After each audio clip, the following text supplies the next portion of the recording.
Hai guys, selamat datang kembali di Republik Rupiah dan kami ingin berterima kasih sebesar-besarnya kepada kalian karena kami akhirnya di channel ini sudah mencapai 100.000 subscribers dan itu benar-benar luar biasa karena merupakan semuanya dukungan dari kalian semua, mulai sejak dari hari pertama, mulai dari banyak komen yang kalian berikan untuk bisa memperbaiki kualitas dari konten dan informasi yang kami bagikan. Dan karena kalian sudah memberikan begitu banyak sekali nilai kepada kami di sini di Republik Rupiah, kami juga ingin memberikan kalian hal untuk bisa dikembalikan ke komunitas. Kami akan memberikan giveaway untuk bisa menghargai atas semua support dan dukungan kalian, dimana ini sebenarnya waktunya juga pas sama persis dengan peluncuran gaming guildnya kita, yaitu Chainlords. Yang sudah lama di Republik Rupiah pasti tahu tentang Chainlords ini.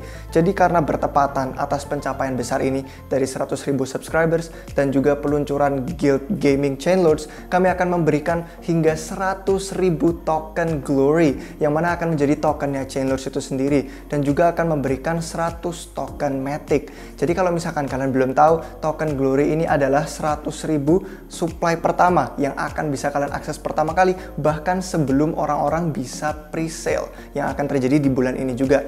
Jadi ini pertama kalinya guys, kalian bisa mendapatkan langsung akses tokennya dari kami. Caranya juga mudah sebenarnya. Kalau kalian mau menang, kalian hanya tinggal gabung ke server Discord Chainlords. Udah, itu aja. Kalian gabung ke server Discord Chainlords. Lalu nanti di dalamnya, dalam beberapa hari ke depan, kami akan memberikan langkah lanjutan setelah gabung apa yang harus kalian lakukan untuk bisa memenangkan hadiah ini. Jadi untuk yang sekarang, selama kami belum memberikan step selanjutnya, gabung aja dulu ke server Discord Chainlords. Nah, dari jumlah 100.000 token ini, nanti kalau kalian sudah menyelesaikan semua steps yang kami berikan di Discord, kalian bisa mendapatkan hingga 100 token glory. Jadi kalau misalkan kita bisa hitung, ada sampai 1.000 orang yang bisa memiliki kesempatan ini. Jadi kalian buruan aja langsung gabung ke server Discord Chainlords. Linknya ada di deskripsi di bawah ini. Jadi jangan kelamaan lagi guys. Terus untuk yang 100 token Matic juga akan kami berikan ke 100 orang. Untuk penjelasan lebih lanjutnya, instruksi lebih lanjut ada di Discord. Jadi kalau kalian nggak mau ketinggalan dengan giveaway-nya, langsung aja gabung dan langsung aja kalian pantau itu channel tentang giveaway yang nanti akan kami buat. Semua step selanjutnya ada di dalam sana. Guys, terima kasih sekali lagi atas semua dukungan dan support kalian sejak awal hingga saat ini. Kami tahu banyak sekali dari kalian yang sudah loyal juga bersama kami nontonin kontennya dari awal sampai sekarang. Kami nggak bisa sampai sebesar 100.000 subscribers, kami nggak bisa meluncurkan gaming guild Chainlords dan juga mengerjakan proyek lain seperti Metaville bahkan tanpa dukungan dari kalian semua. Jadi untuk memberikan nilai kembali ke kalian para komunitas, kami ada akses ini untuk pertama kali kalian mendapatkan exposure ke tren yang sedang berkembang, gaming, NFT, metaverse, dan semua aset digital yang akan dimiliki treasuries-nya Chainlords. Jadi kami benar-benar bangga dan terima kasih sekali lagi untuk 100.000 subscribers-nya. Nah selanjutnya seperti biasa karena ini hari Sabtu, kita akan ngobrolin soal Q&A. Jadi kita akan jawabin pertanyaan-pertanyaan dari kalian. Oke guys, pertanyaan pertama dari Vincent Simorangkir. Dia bertanya, adakah saran dari tim RR untuk sekarang kira-kira kita bisa fokus di kripto sektor apa selain metaverse? Well, sebenarnya semua orang itu selalu fokusnya sama bull market. Semua orang selalu fokusnya sama yang jangka pendek. Jadi kayak kalau kita ngomongin soal siklus pasar kali ini, pasti mereka yang ngomongin nanti pas bull marketnya lanjut, nanti pas pada terbang tinggi, koin apa yang bagus yang bakal menghasilkan cuan berkali-kali lipat. Orang tuh fokusnya sama bull market, tapi padahal yang penting itu kalau kalian stay di kripto secara jangka panjang, kalian fokus dengan multi tahunan, sebenarnya banyak uang yang akan dihasilkan tuh dari bear market. Malah bukan selama bull market. Kenapa? Karena sebenarnya waktu bear market itu banyak sekali orang-orang yang kemudian meninggalkan pasar. Mereka nggak tertarik karena ngeliat harganya berdarah, harganya pada turun. Tapi sebenarnya itu malah waktu paling terbaik untuk kalian belajar, untuk kalian share proyek-proyek saat masih diskon. Terus selain itu adalah waktunya kalian dimana bisa belajar karena harganya lagi koreksi, lagi nggak gila-gilaan terbang. Jadi kalian nggak ada gangguan karena ngeliatin harga gitu kan. Jadi kalian fokus untuk belajar. Ini yang fundamentalnya baik yang mana? Ini secara teknikal proyek mana yang bagus gitu kan. Jadi akhirnya kalian sudah siap gitu loh selama bear market itu. Dan satu hal lagi yang dari pengalaman kami selama siklus-siklus sebelumnya, sebenarnya waktu bear market itu kami malah menghasilkan banyak uang sekali dari yield farming dan DeFi. Jadi sebenarnya meskipun bull market oke lah, ada banyak sekali proyek yang terbang tinggi, pada naiknya berkali-kali lipat. Tapi sebenarnya saat bear market pun banyak sekali peluang, banyak sekali kesempatan untuk kalian menghasilkan uang, dimana kalian bisa yield farming, kalian bisa DeFi, kalian bisa explore ke berbagai macam protokol, terutama di ekosistem yang utama, gitu kan, yang ekosistemnya besar seperti Ethereum dan beberapa kompetitor L11 lainnya. Jadi kalau misalkan kalian hanya fokus dengan bull market, seperti oke, yang saat ini tren apa, yang saat ini hype apa. Maka sebenarnya kalian hanya fokusnya nanti jangka pendek, nanti waktu ada crash gitu kan, kalian akhirnya malah ngedam keras karena altcoins yang lain low cap, kalau dalam bahasa Inggris low cap sih, tapi kalau bahasa Indonesianya market cap-nya lebih rendah. Jadi sebenarnya menurut saran kami, taruh mindset pandangan kalian untuk multi tahunan, untuk jangka panjang.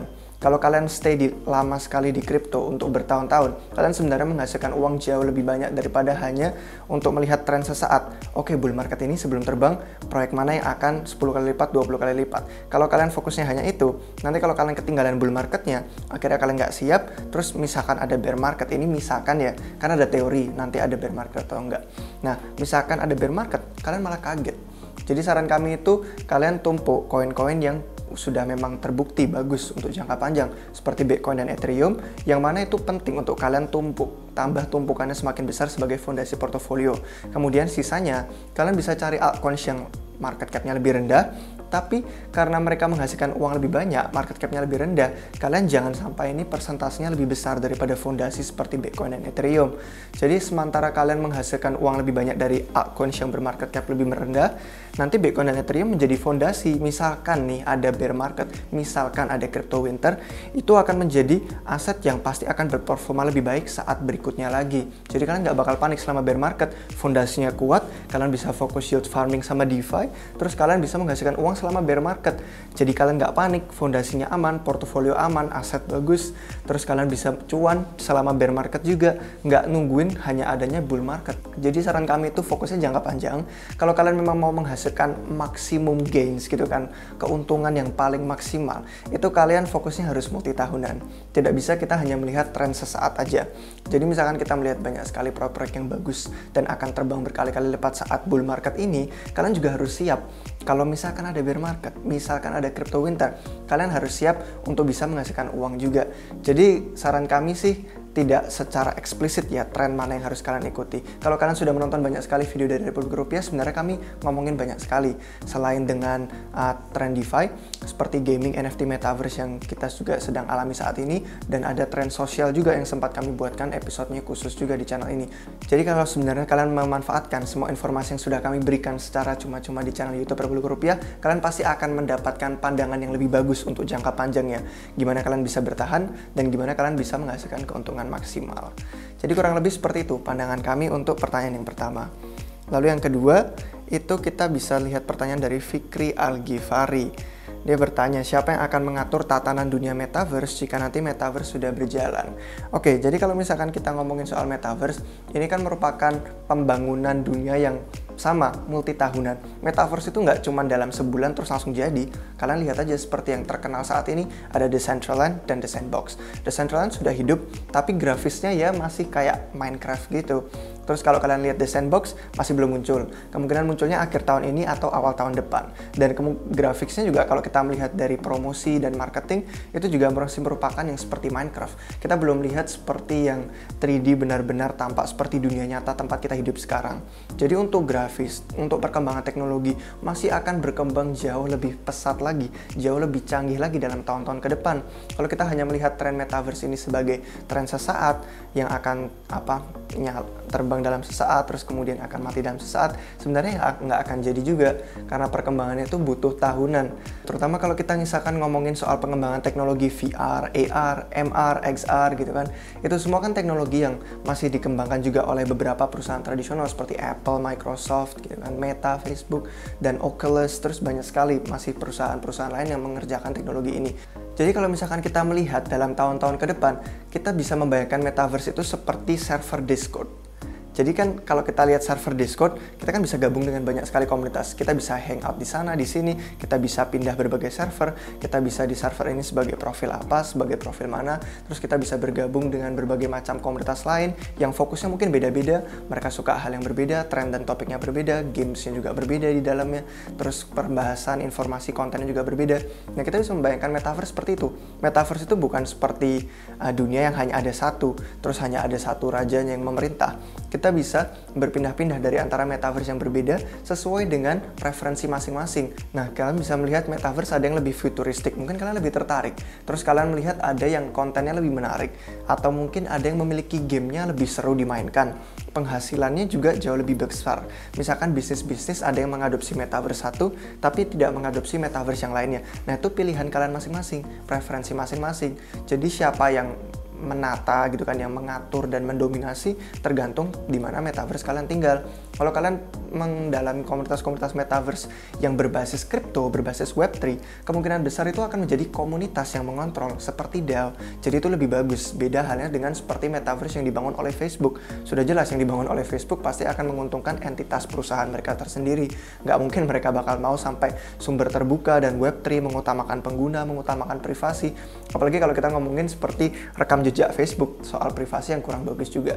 Jadi kalau misalkan kita mau ngomongin soal metaverse dalam tahun-tahun ke depan, siapa yang mengontrol, sebenarnya kami sudah bikinkan juga nih episodenya khusus di channel YouTube Republik Rupiah. Kalian bisa lihat thumbnailnya jelas, itu tulisannya harus paham metaverse. Jadi nanti di thumbnail itu kalian bisa tonton videonya langsung di YouTube Republik Rupiah menjelaskan metaverse itu apa, seperti apa perkembangannya ke masa depan, ada berapa banyak metaverse yang akan mendominasi, terus seperti ya pandangan-pandangan kami yang lain, opininya sudah kami bagikan secara luas di situ. Jadi kalian langsung nonton aja untuk tahu lebih lanjut soal metaverse ini. Oke, kalau kita lanjut ke pertanyaan yang ketiga. Di pertanyaan yang ketiga ini kita punya pertanyaan dari Trito Sleep. Dia bertanya, apakah crypto winter bakalan terjadi lagi? Mengingat use case crypto sekarang sudah nggak kayak yang lalu-lalu. Oke, jadi ini merupakan pembahasan yang menarik dan sebenarnya tim kami juga sedang meriset dan melakukan pembuatan skrip untuk video ini. Jadi kalau kalian tungguin di YouTube Republik Rupiah, nanti akan ada videonya juga membahas tentang siklus ini, seberapa tinggi kita bisa pergi, dan di mana akhirnya. Apakah akhir tahun ini atau masih berlanjut? Nah, kalau kita misalkan jawab untuk pertanyaan yang sekarang, sebenarnya ya hanya ada teori. Sama seperti jawaban kami yang sudah kami ulang ratusan ribuan kali. Nggak ada yang tahu masa depan itu seperti apa. Nggak akan ada yang tahu pasar geraknya naik atau turun. Misalkan dalam sedetik lagi, sejam lagi, sehari lagi, sebulan lagi, setahun lagi, 5 tahun lagi. Nggak ada yang tahu. Kita nggak pernah bisa tahu 100%. Nggak peduli kita menggunakan analisis teknikal, nggak peduli kita menggunakan analisis fundamental. Kita hanya bisa melihat data-data historis. Kita tidak bisa melihat data yang belum eksis, yang akan ada di masa depan. Jadi hanya kita bisa memperhatikan perkembangannya seperti apa. Hanya ada teori saat ini, dan dua teori yang paling utama itu adalah teori yang pertama sama seperti siklus sebelumnya, di mana di siklus sebelumnya kita akan mengalami bear market tahunan. Ya bukan tahunan, maksud saya secara jangka panjang, secara lama, berbulan-bulan sampai bertahun-tahun. Jadi itu merupakan teori yang pertama, bahwa kita akan mengalami ledakan yang luar biasa gila sampai naiknya vertikal, terus kita akan crash cukup dalam untuk mengalami crypto winter. Terus untuk teori yang kedua itu adalah nama bahasa Inggrisnya itu lengthening cycles. Jadi ini artinya siklus yang diperpanjang. Jadi bedanya tidak seperti siklus yang sebelumnya, siklus ini akan diperpanjang. Jadi misalkan siklus seperti sebelumnya, menjelang akhir tahun dan menjelang awal tahun berikutnya, seperti akhir tahun ini, terus awal tahun 2022, kita akan mengalami puncak. Terus selama tahun 2022 kita akan mengalami crypto winter atau bear market, atau crash yang dalam selama jangka panjang. Nah, teori lengthening cycles itu sebenarnya tidak percaya itu akan terjadi di siklus ini. Karena seperti yang dibilang di pertanyaan tadi ya, dia kan bilang ada banyak sekali use case. Kita memang melihat adopsinya besar sekali. Dari institusi, dari lembaga, dari negara, pemerintah, dari orang-orang pebisnis, entrepreneur juga semakin banyak yang mulai membuka mata mereka dan pikiran mereka untuk adopsi kripto dan teknologi blockchain. Jadi kita bisa melihat banyak sekali support. Jadi kalau misalkan kita melihat dua teori ini, ada yang percaya kita akan mengalami crypto winter, tapi ada juga yang tidak percaya bahwa kita akan mengalami crypto winter. Ada yang percaya kita akan siklusnya diperpanjang, di mana kenaikannya akan menjadi sedikit stabil, akan naik perlahan demi perlahan, kita mengalami koreksi, kita naik sedikit, koreksi, sampai menjelang akhir tahun 2022, untuk kemudian Bitcoin naik sampai $200.000, atau mungkin kita bisa mengalami $100.000, misalkan akhir tahun ini atau awal tahun depan, kemudian kita akan mengalami crash atau bear winter. Jadi dua teori yang bertentangan ini hanya teori. Memang nggak ada yang tahu pasti, kita hanya bisa memandang aja nanti pengembangannya seperti apa. Kalau misalkan memang kita naik pelan-pelan, koreksi, ya kemungkinan bisa lebih sustainable bahasa Inggrisnya, bisa lebih berkelanjutan kenaikan harganya. Tapi kalau kita meledak gila-gilaan dalam jangka waktu relatif singkat, sampai chartnya itu kelihatan vertikal banget, kayak gunung meletus, ya kemungkinan besar kita akan mengalami crash. Karena seperti bubble, kalau terlalu naik dalam harga jangka pendek, pasti akan turun juga. Apapun yang naik, pasti akan ada masanya untuk turun juga. Jadi kita nggak ada yang tahu, kita nggak bisa bilang 100% apakah siklusnya diperpanjang, atau apakah kita mengalami crypto winter seperti siklus yang lalu. Hanya ada 2 teori. Jadi itu yang bisa kita bagikan untuk pertanyaan yang ini. Oke, kalau kita berlanjut ke pertanyaan yang keempat, itu dari John Erickson 96. Dia bertanya, ada nggak sih cara untuk menghitung harga yang fair untuk suatu aset kripto? Misalkan, selayaknya dihargai berapa gitu. Ini sebenarnya sama sih, kaitannya dengan opini juga. Kaitannya dengan opini, tidak ada hal yang bisa mengatakan 100% pasti bahwa kalau kalian pakai metrik ini, kalian tahu harga kripto yang bagus itu berapa, harga kripto yang fair untuk suatu aset itu berapa. Jadi kita hanya bisa membagikan opini. Nah, kalau menurut opini kami ada catat beberapa hal yang kami gunakan metrik dan datanya di tim kami di sini di Republik Rupiah dalam melakukan riset dan analisis suatu proyek. Jadi yang pertama, itu kita melihat harga dan supply yang beredar. Jadi ada kaitannya antara harga dan supply yang beredar. Karena kalau kita melihat alokasi dan distribusi token, ini sebenarnya sama sih, sudah kami bikinkan juga videonya tentang tokenomics di YouTube channel YouTube Republik Rupiah. Kalau kalian mau nonton lebih lanjut, nanti dijelaskan di sana tentang tokenomics. Intinya ini ngomongin soal harga dan supply. Karena kaitannya itu kalau misalkan supply dirilis dalam jangka waktu yang singkat dan banyak sekali keluarnya, itu artinya supply lebih banyak, dan kalau demand-nya tidak memenuhi supply tersebut, kemungkinan nilai akan turun. Artinya proyek tersebut overvalued, terlalu tinggi nilainya padahal demand-nya sedikit, supply-nya terlalu banyak, demand-nya sedikit. Ya seperti hukum ekonomi umum lah, supply dan demand.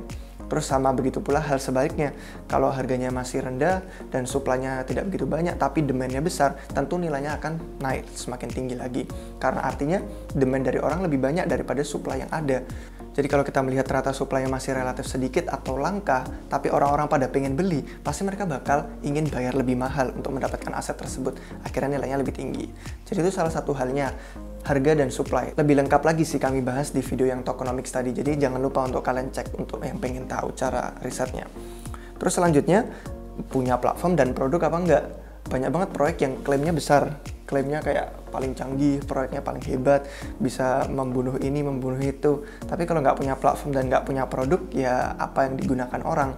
Karena kan aset kripto tuh dibeli orang karena mereka mau pakai. Kayak kita ngumpulin ETH banyak, itu karena kita ETH-nya dipakai untuk DeFi di jaringan Ethereum, untuk berbagai hal lainnya seperti NFT, untuk gaming juga karena banyak sekali digunakan, utamanya seperti kayak Axie Infinity. Itu kan meskipun masih sidechain-nya Ronin, tapi juga masih menggunakan aset Ether untuk kemudian berfungsi sebagai ekosistem sampingannya. Jadi kalau misalkan ada platform, ada produk, ya asetnya pasti dibutuhkan. Jadi kalau misalkan kita ngomongin soal platform dan produk, itu juga memegang peran penting seberapa fair valuasi aset kripto tersebut. Terus untuk poin selanjutnya itu dari Raoul Pal. Kalau kalian tahu, salah satu pakar makroekonomi terbesar yang ya saya pribadi sering nonton juga tentang Raoul Pal. Jadi dia sering banget yang ngomong namanya hukum Metcalfe. Jadi Metcalfe ini hubungannya dengan yang namanya seberapa besar jaringan efeknya, apa network efeknya.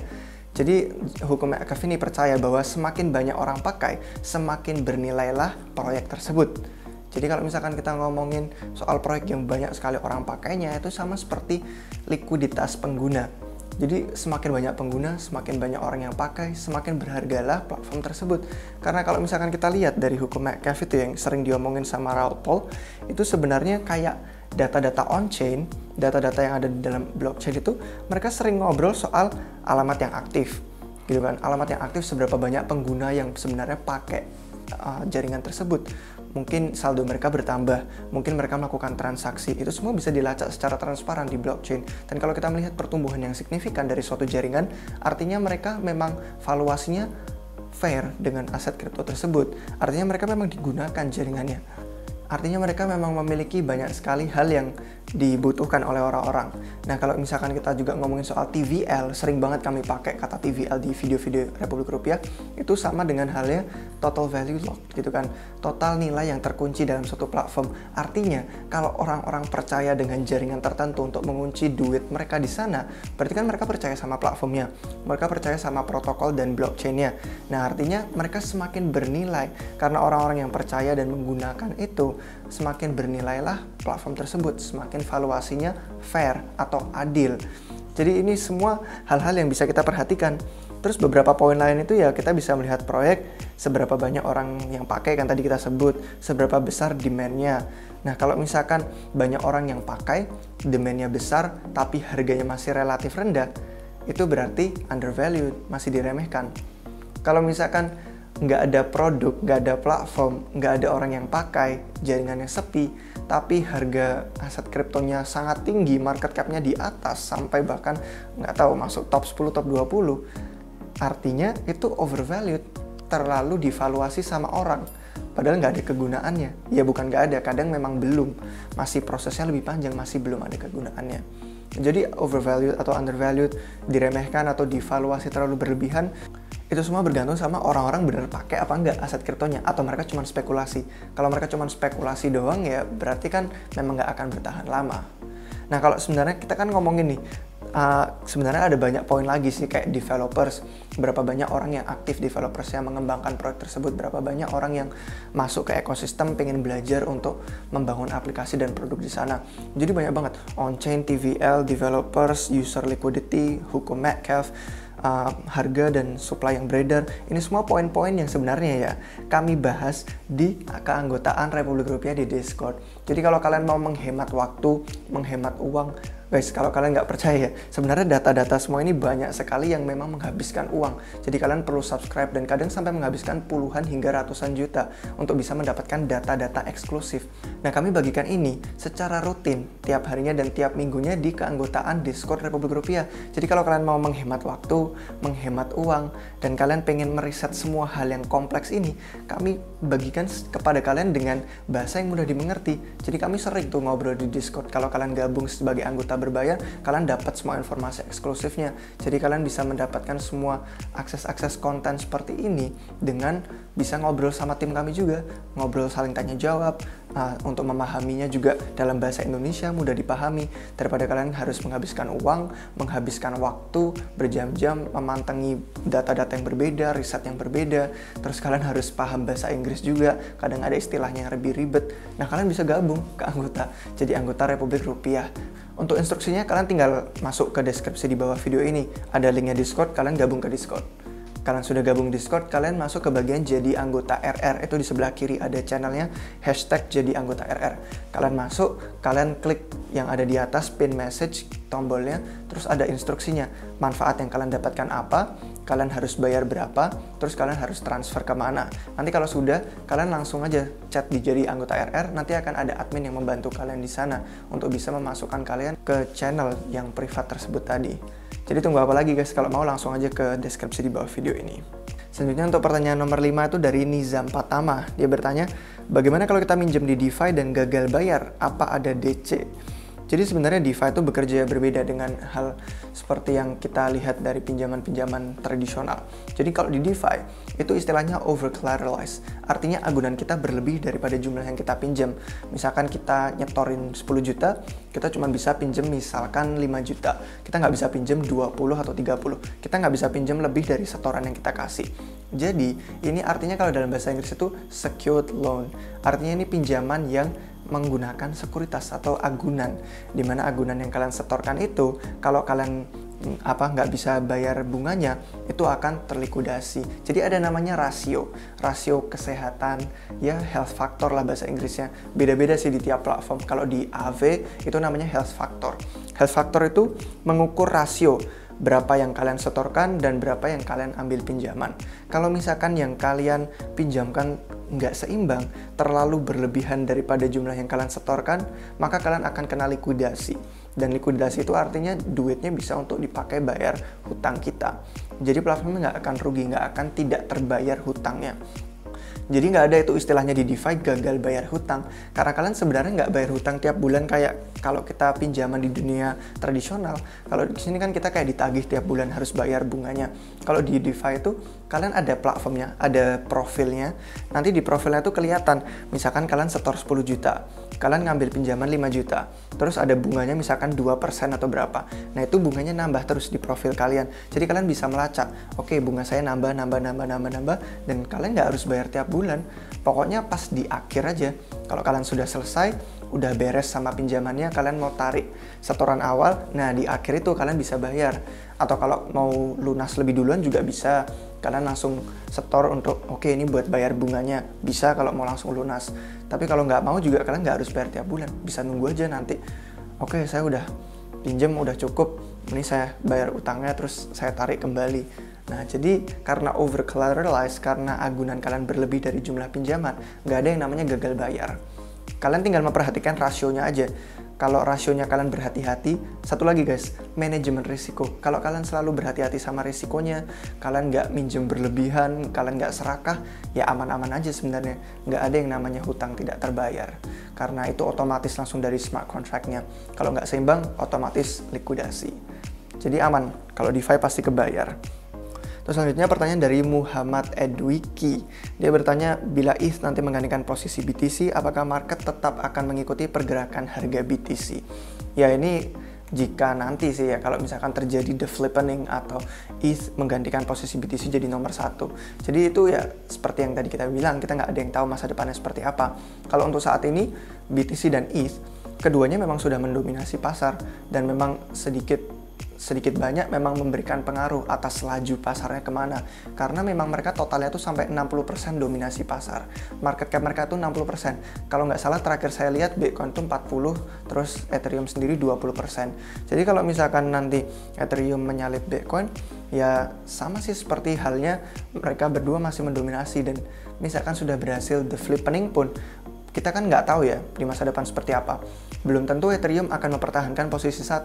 Siapa tahu mungkin mereka hanya terbang tinggi, kemudian nggak bisa mempertahankan market cap-nya, akhirnya disalip lagi sama Bitcoin. Atau misalkan Ethereum bisa mempertahankan posisinya, Bitcoin jadi yang nomor 2. Jadi yang manapun terjadi, kita hanya bisa melihat perkembangannya seperti apa di masa depan nanti. Kita nggak bisa tahu 100%-nya akan terjadi apa. Tapi yang pasti dengan situasi yang saat ini, dan kalau misalkan situasinya masih relatif sama, ya 60% dominasi itu lebih dari setengah total market cap pasar kripto. Makanya Bitcoin dan Ethereum memberikan sedikit kayak sedikit kontrol antar pasarnya itu akan melaju kemana. Tapi kalau misalkan kita mau ngeliat ke pasar keuangan yang lebih luas lagi, sebenarnya semua pasar keuangan itu hampir langsung atau secara tidak langsung saling terhubung sebenarnya. Kayak kemarin waktu ada varian COVID yang di Afrika itu Omicron, kemarin stok jatuh, saham jatuh, terus pasar kripto juga ikutan jatuh. Jadi kalau misalkan kita mau melihat pergerakan pasarnya sesama industri kelas aset keuangan, secara langsung maupun tidak langsung itu sebenarnya ada hubungannya juga sih untuk lajunya kemana, apakah naik atau turun. Jadi ya kita hanya bisa melihat ya seperti apa nanti ke depannya, misalkan ETH berhasil untuk flippening market cap-nya Bitcoin. Lanjut untuk pertanyaan yang ketujuh, ini dari Aldino Rahmat. Dia bertanya, kenapa CEO Twitter mundur? Apakah akan fokus ke Bitcoin? Seperti di bio profilnya. Sebenarnya ya kalau kalian sudah tahu di komunitas ini sejak lama dan kalian sudah memperhatikan Jack Dorsey sejak awal, itu memang sebenarnya dia maksimalis Bitcoin. Jadi memang dia despise bahasa Indonesianya, dia memang tidak percaya dengan yang namanya Ethereum atau altcoins. Jadi memang dia merupakan maksimalis Bitcoin, dan proyek-proyeknya ya kalau kita bisa melihat dari kabar berita ya, itu memang yang tadinya fokus dengan kripto, namanya kayak Square Crypto, itu menjadi Spiral BTC. Dari kripto jadi lebih fokus hanya untuk BTC Bitcoin aja. Jadi memang dia maksimalis Bitcoin. Tapi terlepas dari itu, sebenarnya tetap kabar bagus untuk industri kripto secara umum. Kenapa? Karena Jack Dorsey itu memang orang yang cerdas juga, dan dia merupakan salah satu pengusaha bisnis yang sukses. Jadi dengan keterampilan yang dia miliki dan dia mendukung Bitcoin sedemikian rupa, itu bagus untuk industri kripto, terutama untuk Bitcoin yang market cap-nya memang paling top di pasar kripto saat ini. Jadi ini bagus untuk kedepannya. Kalau untuk soal detail alasannya kenapa dia mundur, ya sebenarnya kita nggak bisa tahu sih. Kita hanya ada teori-teori aja yang beredar tentang kenapa dia mundur dari Twitter. Lalu kalau kita langsung masuk untuk pertanyaan yang terakhir. Pertanyaan yang terakhir tuh dari FJRYFYRD. Nggak tahu nih cara bacanya gimana, Fajri, ya gitulah pokoknya. Dia bertanya, kalau Bitcoin nanti jadi mata uang, apakah tidak terlalu volatil perbandingannya dengan fiat? El Salvador sudah menjadikan Bitcoin sebagai mata uang, dan akan tumbuh semakin besar lagi semakin banyak orang-orang yang mengadopsi, dan semakin banyak negara yang akan mengadopsi juga. Tapi kalau misalkan kita mau ngomongin kripto sebagai pengganti fiat, juga nggak akan menggantikan. Kalau mau dijadikan sebagai salah satu opsi pembayaran kayak El Salvador gitu, bisa. Tapi bukan berarti kayak kripto tuh bisa menggantikan mata uang fiat. Mata uang fiat itu bakal tetap ada. Pemerintah itu tetap ingin ada kontrol atas masyarakat yang mereka miliki. Jadi kalau misalkan kripto menggantikan uang fiat tuh ya enggak, uang fiat bakal tetap ada dan nanti kripto akan hidup berdampingan. Jadi kalau untuk penggunaan mata uang ya memang nggak bisa, kalau yang volatil, stable coins gitu kan masih bisa lebih diadopsi daripada kripto-kripto kayak Bitcoin yang volatil. Jadi no, kripto nggak akan replace atau mata uang fiat, nggak akan menggantikan mata uang fiat sampai kayak rupiah nggak ada, dolar nggak ada, itu nggak akan. Mereka akan hidup berdampingan dengan kripto. Cuman kalau misalkan ditambah sebagai salah satu opsi pembayaran kayak El Salvador, nah itu baru bisa, dan pertumbuhannya akan jadi semakin baik, semakin banyak orang mengadopsi, dan semakin banyak negara atau institusi menerapkan hal yang sama. Jadi kira-kira itu guys pertanyaan yang bisa kami bahas untuk hari ini. Kalau ada yang belum terjawab, kalian bisa tanya lagi di Instagram. Untuk minggu depan kita lakukan lagi Q&A seperti biasa hari Sabtu. Atau kalau mau ngobrol di komentar juga boleh, langsung aja komen di bawah. Atau kalau kalian mau ngobrol langsung di Discord server Rupiah juga ada, linknya di deskripsi di bawah. Terus jangan lupa guys, untuk link Discord channel juga ada di deskripsi. Kalian harus gabung biar nggak ketinggalan soal giveaway-nya. Sekali lagi terima kasih guys atas dukungan kalian sampai kami bisa mencapai 100.000 subscribers. Ini merupakan pencapaian besar. Jadi terima kasih teman-teman sampai akhir dan sampai jumpa kalian semua lagi di video yang berikutnya. Cheers!